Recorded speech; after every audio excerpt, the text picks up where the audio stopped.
దేవుని నామానికి స్తోత్రములు. మీ అందరికీ కూడా ప్రభు పేరిట వందనములు తెలియజేస్తూ ఉన్నాము. మనము ఈ రోజున సజీవులుగా ఉన్నామంటే అది దేవుని కృప వలననే ఉన్నాము. మరి ఆయన లేకపోతే గనక మనం అసలు లేమండి. మరియు ఆయన కోపగిస్తే గనక మనము ఏ పాటి వారము ఆయన ముందు చెప్పండి. కాబట్టి దేవుణ్ణి మనం అనుక్షణము ఏం చేస్తూ ఉండాలో ప్రార్థన చేస్తూనే ఉండాలి. దేవుడిని అడుగుతూనే ఉండాలి. దయాదాక్షిణ్యపూర్ణుడు మన దేవుడు. ఆయన ఎప్పుడైతే అడుగుతామో ఆయన మనకు అన్నీ కూడా అనుగ్రహించేవాడుగా ఉంటున్నాడు. మరి ప్రతి ఒక్క రోజు లాగానే ఈరోజు కూడా దేవుడు మనతో ఒక మంచి వాగ్దానంతో మాట్లాడబోతూ ఉన్నాడు. ఆ వాగ్దానం ఏంటంటే కీర్తనలు 145వ కీర్తన మనం తీస్తే 145వ కీర్తన 16వ వచనం మనం చూస్తే, నీవు నీ గుప్పిలిని విప్పి ప్రతి జీవి కోరికను తృప్తిపరచుచున్నావు. ఇక్కడ మనం చూస్తే దేవుడు ఈ లోకమంతటిని కూడా చేసింది ఆయనే. పక్షులను కానీ మరి జీవరాశులను కానీ మరి ప్రాకే పురుగులను కానీ మృగాలను కానీ చేసింది ఆ దేవుడే. ఆయన యొక్క నోటి మాట ద్వారా ఏం చేశాడు, అన్నిటిని కూడా ఆయన భూమి మీద చేసినట్లుగా మనం చూస్తూ ఉన్నాం. అయితే ప్రతి జీవి యొక్క కోరికను తృప్తిపరచుచున్నాడంటండి దేవుడు. మనకైతే కనుక మంచిగా ఇల్లున్నవి, మంచిగా మనం బ్రతుకుతూ ఉన్నాము. కానీ జంతువులు, పక్షులు, వాటి యొక్క జీవనాధారం ఎలా ఉంటుందంటే కనుక వాటికి కూడా దేవుడు సహాయం చేయవాడుగా. మరి వాటికి ఆహారం ఎలాగా, అవి ఎలా పెరుగుతూ ఉన్నాయి, సింహాలు చిన్న పిల్లల నుంచి ఎలా పెద్దవిగా అవుతూ ఉన్నాయి, పక్షులు ఎలా ఎగరగలుగుతూ ఉన్నాయి ఏమండి, మరలా ప్రాకే పురుగులు ఎలాగ వెళ్తూ ఉన్నాయి.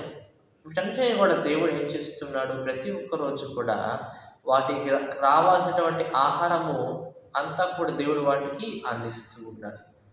ఏమండి, మనం కానీ వాటన్నిటికంటే కూడా ఎవరిని దేవుడు శ్రేష్ఠులుగా చూస్తూ ఉన్నాడు, మనుషులమైనటువంటి మనల్ని దేవుడు శ్రేష్ఠులుగా చూస్తూ ఉన్నాడు. అన్నిటి మీద కూడా మనకి ఏమిచ్చాడు, దేవుడు అధికారాన్ని ఇచ్చినట్లుగా మనం చూస్తూ ఉన్నాం. అంటే ప్రతి ఒక్క భూమి మీద ఉండే జీవరాశి మీద అంతటి మీద కూడా మనకు దేవుడు అధికారాన్ని ఇచ్చాడు కదండి.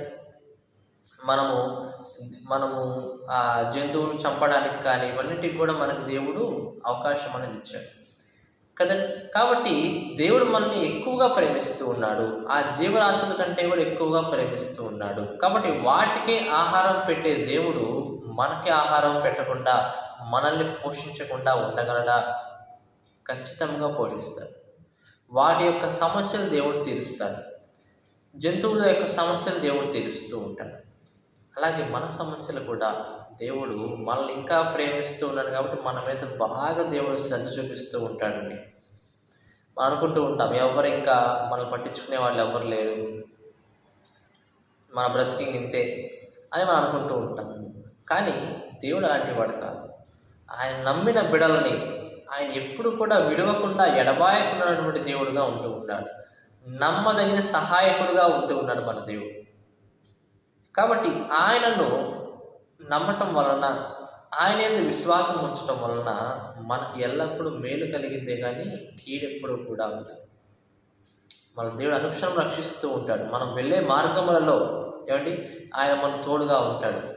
మన కోరికలను ఆయన తీర్చువాడుగా ఉంటూ ఉన్నాడు. ఒకటి కోరుకుంటూ ఉన్నాము, ఒక ఇల్లు కట్టుకోవాలని చెప్పి మనం కోరుకుంటూ ఉంటాము, లేదా ఒక ఉద్యోగం రావాలని చెప్పి మనం కోరుకుంటూ ఉంటాము కదండి.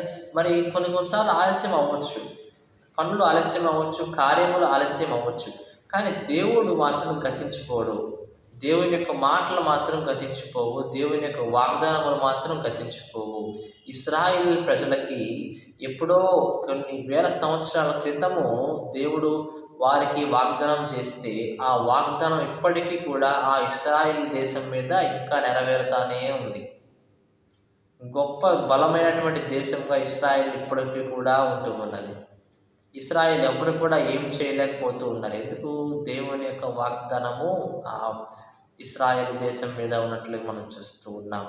కాబట్టి ప్రతి ఒక్క జీవి కోరిక అంట, మనం కూడా ఒక జీవులమే, మానవులం. మన యొక్క కోరికలు కూడా దేవుడు తీర్చేవాడుగా ఉంటూ ఉంటాడు. కాబట్టి కొంత సమయం పట్టొచ్చు, అప్పుడు దాకా మనం ఏం చేయాలి? ఓపికతో వేచి ఉండాలి. మరి పంట వేయడానికి ఒక సమయం ఉన్నది. పంట కోసుకోవడానికి ఒక సమయం ఉన్నది. విత్తనం వేయడానికి ఒక సమయం ఉన్నది. ఆ విత్తనం మరలా చెట్టుగా మారటానికి సమయం ఉన్నదండి. మరి అలాగే మరలా ఇల్లు కట్టేటప్పుడు ముందుగా పునాది వేయటం దగ్గర నుంచి ఒక సమయం ఉన్నది. మరలా ఇల్లు మొత్తం పూర్తి చేసేదాకా ఒక సమయం ఉన్నది. కదండీ! ఉద్యోగంలో చేరామనుకోండి, తక్కువ జీతంతో చేరుతూ ఉంటాం. కానీ దేవుడు కొన్ని ఎక్స్‌పీరియన్స్‌ని బట్టి మనకు దేవుడు ఎక్కువ జీతాన్ని ఇస్తూ ఉంటాడు. అలాగా ఇప్పుడు మనకి ఏమి లేకుండా ఉండవచ్చు. కానీ కొన్ని దినాల తర్వాత దేవుడు మనకి మంచి దినాలు ఇచ్చేవాడుగా ఉంటూ ఉన్నాడు. మనకు సమృద్ధిని దేవుడు ఇచ్చేవాడుగా ఉంటూ ఉన్నాడు. కాబట్టి ప్రతి ఒక్క దానికి కూడా ఈ భూమి మీద సమయం ఉంది కాబట్టి మనం ఏం చేయాలి? ఆ సమయం కొరకు ఎదురు చూస్తూ ఉండాలి. అప్పుడు దేవుడు మన కోరికను ఖచ్చితంగా తీరుస్తాడండి.